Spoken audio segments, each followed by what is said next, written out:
Shalom, family. This is your girl Sade coming to you with an article by one of my favorite anthropologists, Alice C. Lindsay. And this article is dated um, June 21st, 2011. The Royal Marriage Pattern Drove the Kushite Expansion. So this is going to be a short article, but I just wanted to share, some information, some information on the Dravanian and the Kushites, or the Nilotic Sudan. Um, the article is really about marriage pattern, but I'm not going to go too far in that.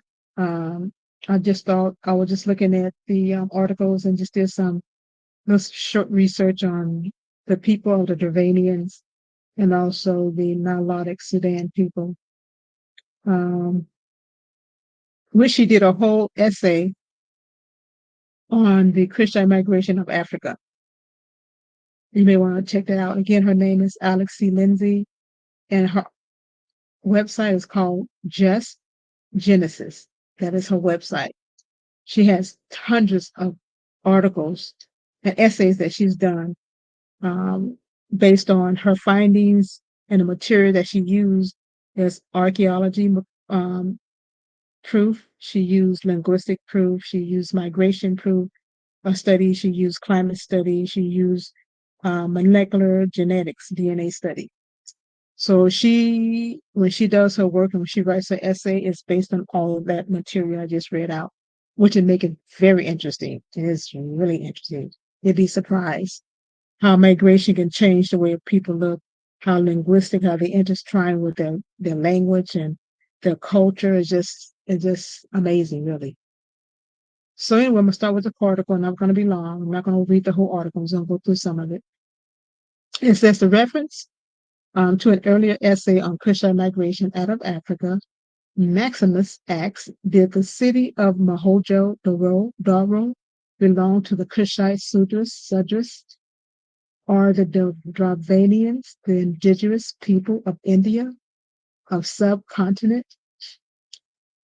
Okay, hold on. I'm sorry. Just a minute here. I want to make sure I'm on track here. It says to answer that question is difficult because there is still much to discover about the Dravanians.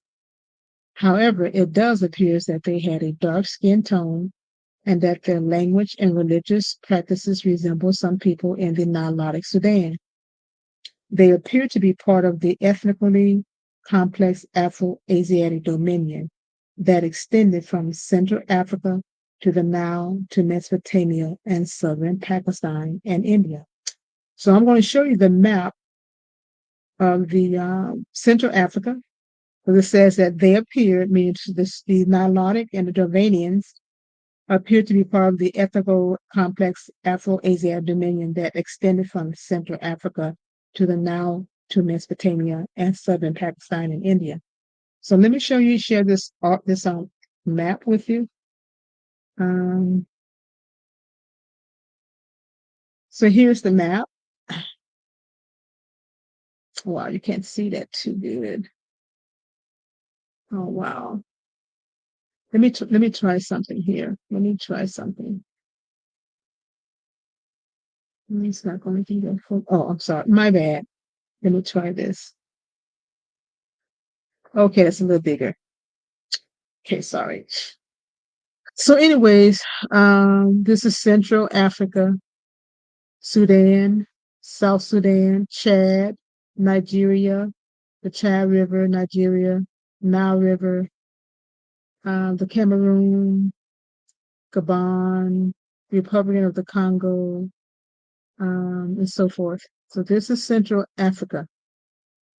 Zambia, Mozambique, Zimbabwe, Namibia, Mozambique, Angola. So this is the map she's speaking of. She says Central Africa. So from Central Africa through the Nile to Mesopotamia, then Pakistan and India. So that was a migration pattern for those people, for the people, the Kushite people, because they're the one that built. They were builders of the world. So the reason they were builders of the world is because they migrated into the world itself, and we know that Abraham family migrated from Chad, which is in Central Africa, up through um, Mesopotamia and up through India. And that's another article she has. I did a study on that one. Not a study, but I did a video on that one as well. You want to go check out some of the videos I did on some of her essays.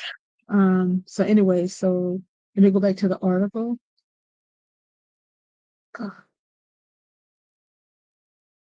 It goes on to say that so that was the map. That was the map.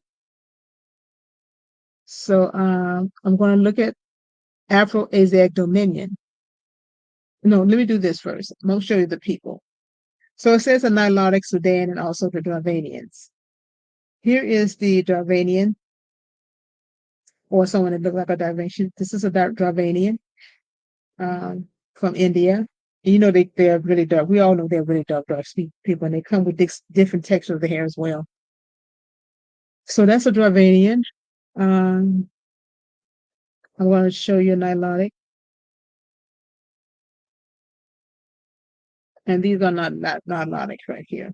See a Nilotic, the Nilotic man, the Solok tribe. And then you have some more people here. Hold on just a moment. So you have some people here too, the different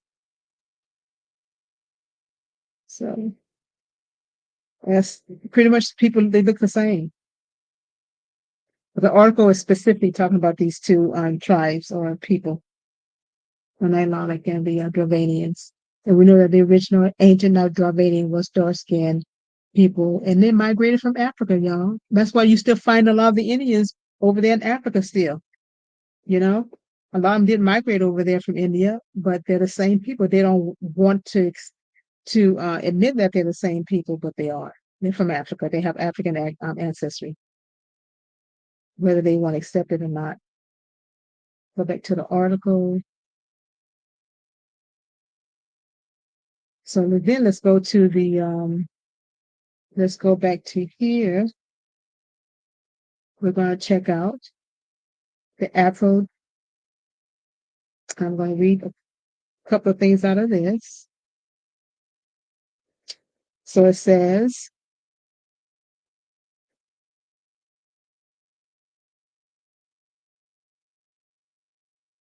archaeogenetics have shown exclusively that a vast dispersion of the Proto-Saharan people dominated the archive world. Their range extend from the Benue through and Lake Chad to the Nile Valley, the Indus Valley, and Europe, Southern Europe during the African Equilitic period. I have termed this the Afro-Asiatic Dominion because the language spoken by these people would be classified in the Afro-Asiatic language family. The term dominion is inappropriate because their territory was ruled by kingdom builders who share a common religious tradition and common ancestry. They also had a common conception of divine appointment of rulers by the overshadowing of the sun, the emblem of the creator God. These are the earliest rulers on earth, ancient, right? Nubians. They were called Kushites. They are called the mighty men of old in Genesis and are described as heroes and men of renown. They built their shrine high at the high elevation temple, palace, pyramids, and circle of standing stones. Their burial practice reflect a common concept of the body and spirit and the hope for immortality. It sounds like the Torah, doesn't it? The Bible. They knew God. They had a God that just name was different. And not only that, in one of her books called she has a book I purchased, Alice C. Lindsay. The book is called The First Lords of the Earth, an Anthropological Study. And I was checking out her book, and I noticed she has some articles on the Genesis in the beginning and how the different um, um, tribes in Africa had the same story of Genesis, the creation. She has something on the Mbuti pygmies, the Akan of Ghana. Also, was the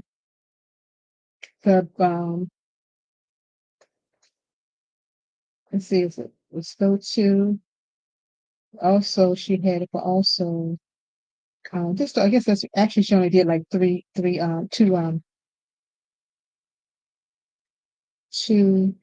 the Bantus. Okay, so the Bantus as well. Narrative, the Egyptian creation narrative.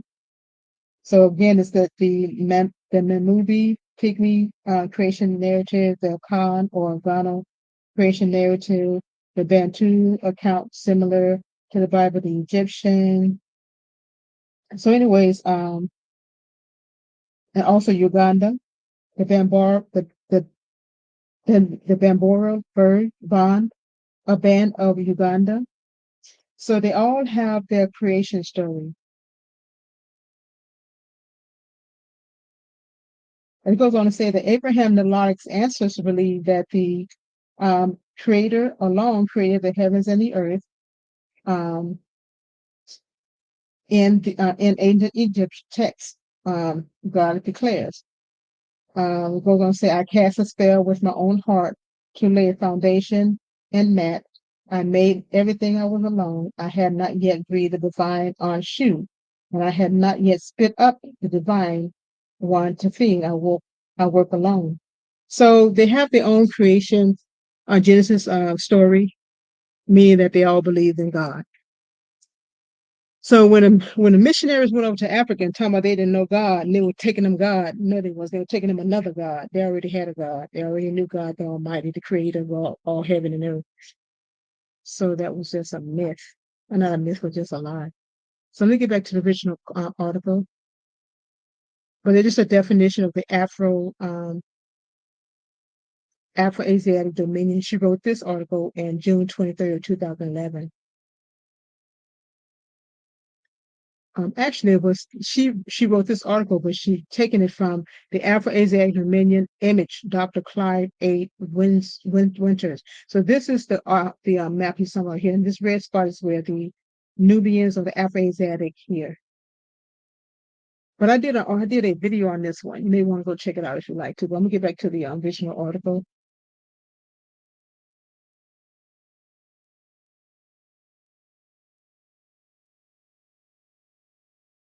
Let's see. Okay, there we go. So, okay, so we already mentioned about we already mentioned about the Afro-Asiatic Dominion. It says the Dravanians are associated with the Sadra, a word that means black, and is also the name of Sudan, which was part of ancient Kush. Rohijo Dero is one of about six identified settlements in southern Pakistan and shared a culture pattern that is essentially Kushites and specifically Horites, which is priests. The temple and shrine of the region reflect the religion of Horus. Harpapa means Horus is father. And Dravanian, Apa is a Dravanian word for father. Perhaps the Dravanian originated in the Nile region, or perhaps there were Horites priests living among them. Now, Horites mean Hebrew priests. That's what it's saying. They are Hebrew priests. That's what Horites, you go do the etymology behind that word. It means it comes from the ancient Hebrews, which was priests. Harite, Huru, Hebrew. Okay, it goes on to say, let's go. Sorry, I was getting mixed up here. I'm sorry, y'all. I'm getting mixed up on my arrow here. It goes on to say, um,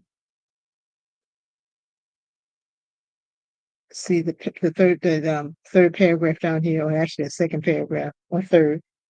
We go back and say the Durranians are associated with Sudra, a word that means black, and is also the name of the Sudan, which is part of ancient Kush.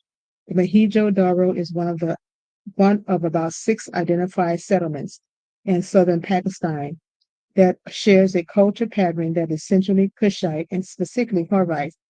The temple and shrines of the region reflects the religion of Horus.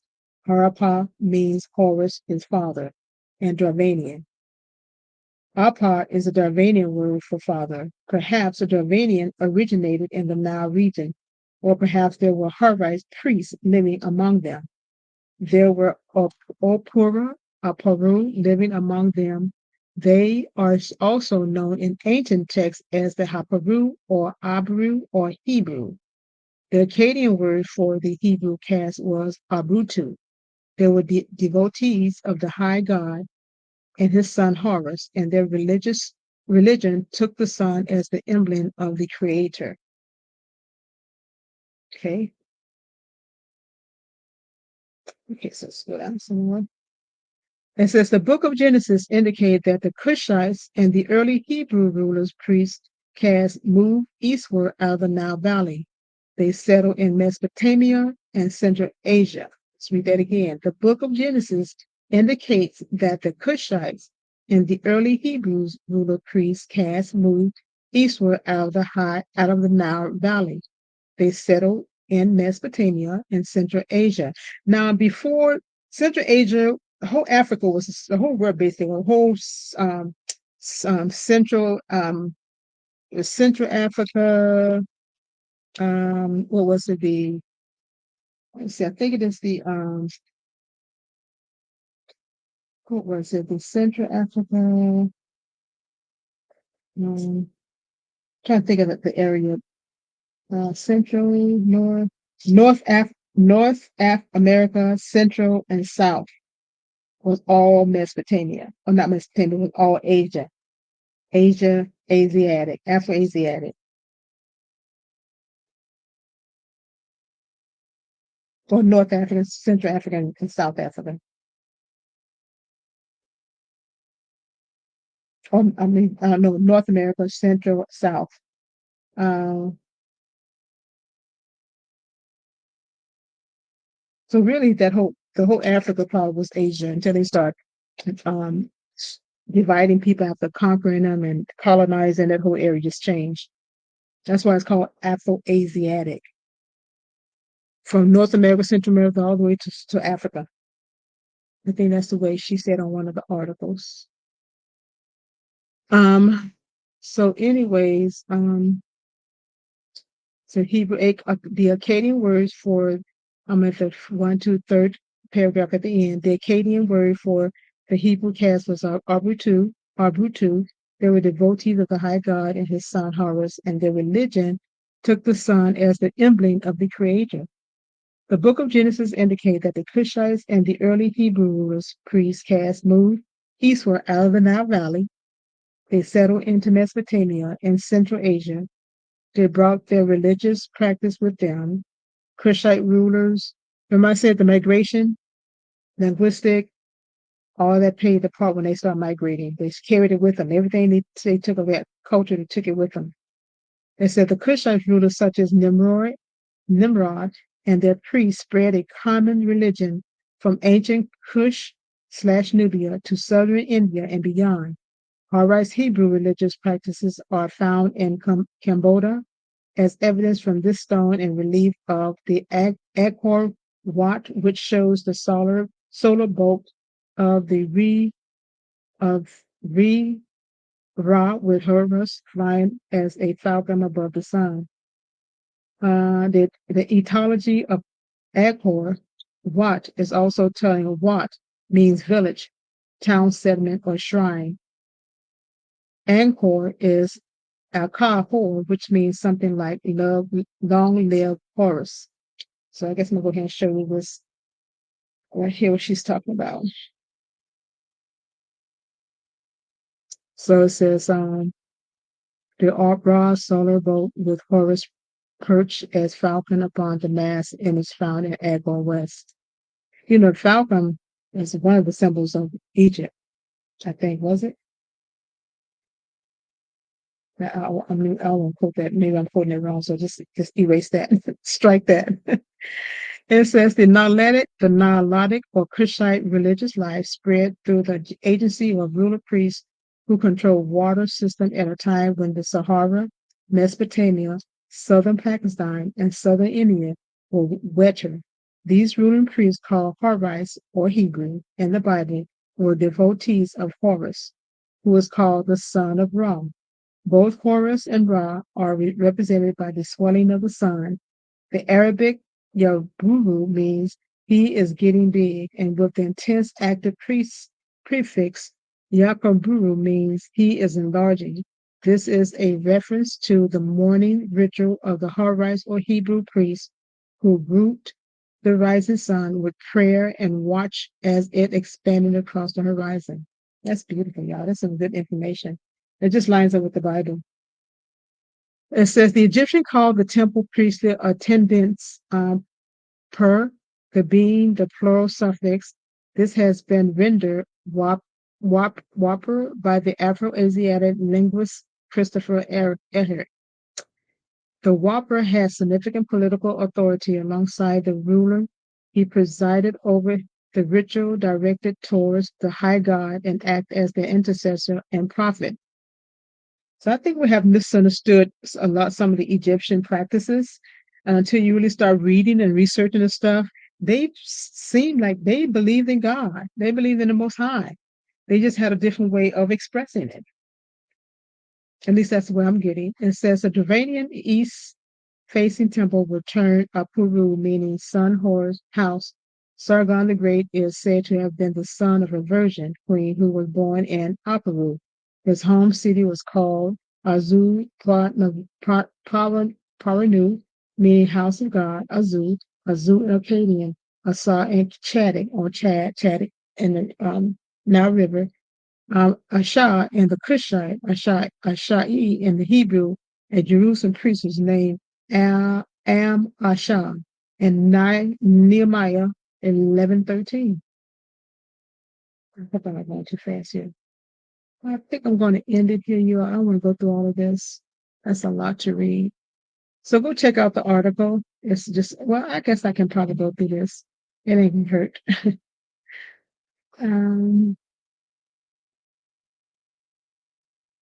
okay, Kushite expansion out of Africa. Okay, I definitely want to read this.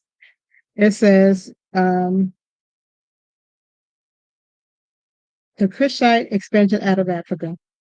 The Kushite diffusion across the Levant, Arabia, Mesopotamia, Central Asia, and beyond has been documented by independent research in various fields, including genetics, migration studies, linguistics, archaeology, and anthropology. The Kushite conquest of the Sumerian city states is well documented in ancient Near Eastern studies. Now, when they say Near Eastern, they're talking about Northeast Africa. You know, we're talking about this Eastern, Northeastern, Middle East. There's no such thing. There was no ancient name back then. It was called Africa, Northeast Africa. Or better yet, Kemet. Nimrod is his Egyptian name that was borrowed from the Cushites. Nimlop was governor of Mekhan. He controlled Middle Egypt, and the names of Upper Egypt, Mekhem, and modern Sudan is the earliest known sites of Horus worship. Now remember, these are Cushites, Nilotic people, as well as Jordanian, with all dark-skinned people, melanated. And it's just a shame how they've given us over here in the United States and the Americans, it's like Afro-American, but other people can call themselves America, but we have to call ourselves Afro-American.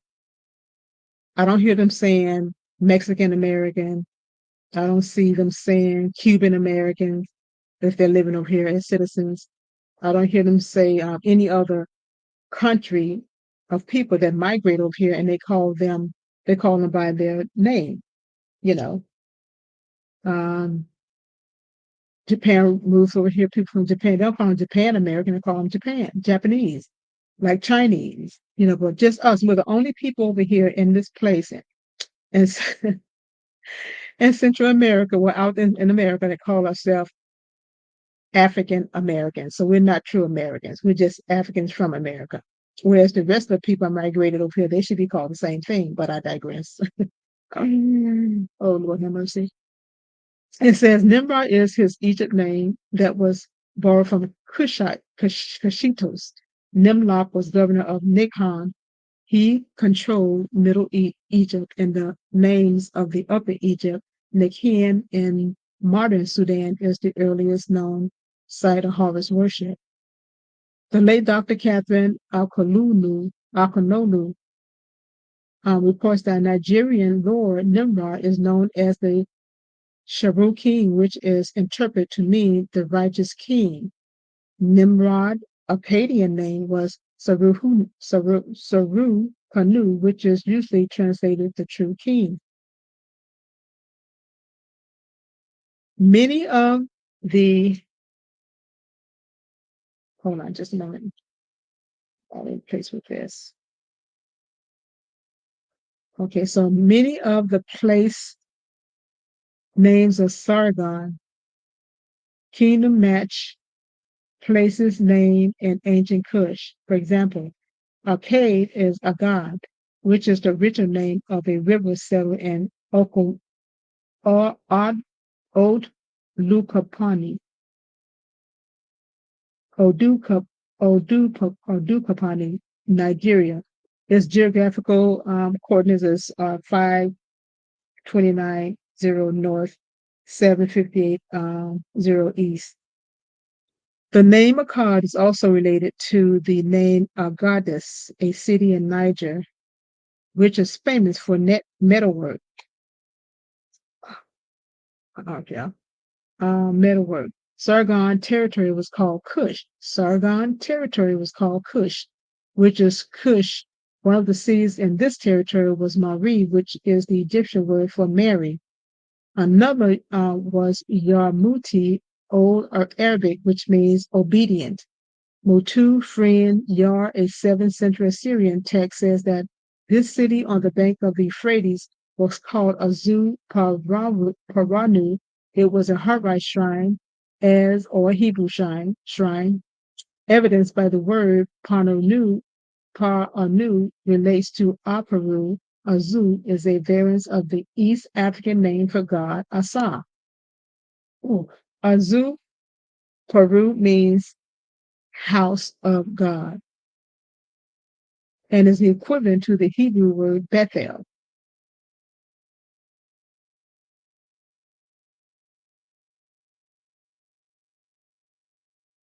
The Cushites were kingdom builders who moved out of Africa. As a younger son, Cush, Nimrod was probably the sent away son, as were Cain, a Khan, king.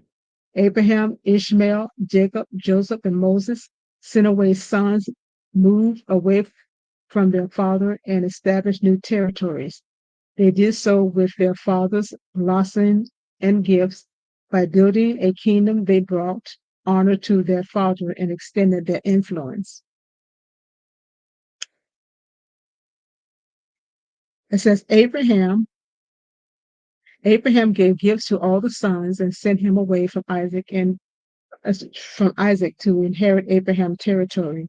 Likewise, Cush gave gifts to Nimrod and sent him away from his older brother Ramah, whose territory was in northern Arabia. As with all sent away sons found in the Bible, there were struggles and hardship, but ultimately these sons prospered.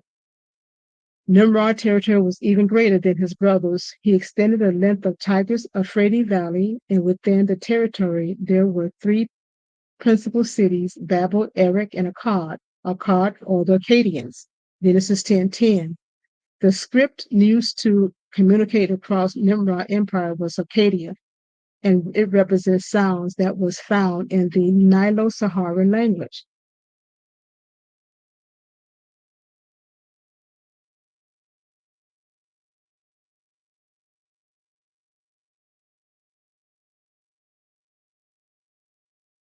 The fusion of the Hurrites belief system was driven by four historical identical factors: Kushite migration out of Africa, commerce, conquest, and marriage alliances between the Hurrites ruler priests. The Kushite migration out of Africa has been well documented. Commerce between the horns of Africa, Arabia, and Central Asia in the second and third millennium BC has also been well documented. Sargon conquest of the Sumerian city state have been documented.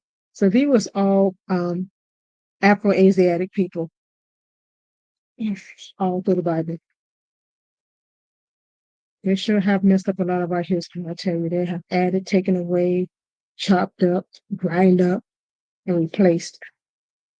I really appreciate honest people like her that comes out and just want facts to be told and not lies and deceptions. The last paragraph, my research into the genealogical material in Genesis involved analysis of Horites and Sethites Hebrew kinship pattern, whereby the rulers had two wives and at least two concubines. The first wife was a half sister, and the second wife was a paternal cousin. Hold on just a moment. I will have to refresh this. Sorry, y'all. Okay. My research in the genealogical material in Genesis involved analysis of the Hivrites and Sethites Hebrew kinship pattern by the rulers had two wives and at least two concubines. That was always through the Bible, through the prophets. Um, and the priest. The first wife was a half sister, and the second wife was a prenatal cousin or niece. Paternal, paternal, yeah. This is the marriages of firstborn sons contribute to the diffusion of Harvite religion. The firstborn son of the half sister wife ascended to the throne of his biological father. The firstborn son of the patriarch cousin bride ascended to the third of his maternal grandfather. Other sons was given gifts of servant, jewel, fox, herd, and skills craftsmen, and sent away. The importance of this marriage and ascendancy pattern as a driving factor in Kushite expansion should not be overlooked. Okay, I just thought I wasn't going to do the whole article, but I just figured I'm going to do the whole article. You all can slow this down and read it yourself. I hope it comes up on my when I download my video, because sometimes because her background is so light, it gets kind of blurry. But go check out her website again. It's Just Genesis by Alec Lindsay. She has some really good stuff. So in saying that, I say shalom, you all. Have a blessed evening. I hope you enjoyed the article.